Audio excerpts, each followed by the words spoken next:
Cette animation, dont chaque dizaine d'années dure une seconde, permet de se rendre compte de l'évolution de l'urbanisation de Grenoble et de ses alentours, en fonction de l'évolution du cours de l'Isère de 1720 à nos jours.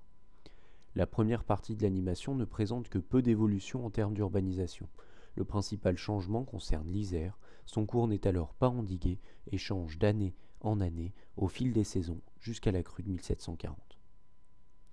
Durant les décennies qui suivent, jusqu'en 1800, l'urbanisation reste discrète et quasiment absente en plaine, la faute à une Isère dont le cours évolue énormément. C'est à partir de 1800 que l'urbanisation commence à s'étendre vers le sud.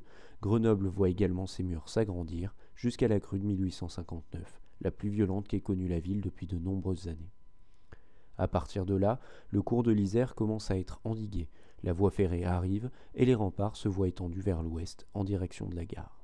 À partir de 1900, l'urbanisation s'étend également vers le sud, puis l'est, les grands boulevards apparaissent à la suite de la destruction des remparts. Après la guerre, tout s'accélère, l'urbanisation s'étend complètement vers le sud, puis l'est. Avec l'arrivée de l'autoroute, les bourgs sur les flancs de la Chartreuse s'étendent vers le sud, et les marais dans le Grand Méandre jusqu'alors occupés par quelques fermes sont choisis pour devenir le lieu d'implantation du campus.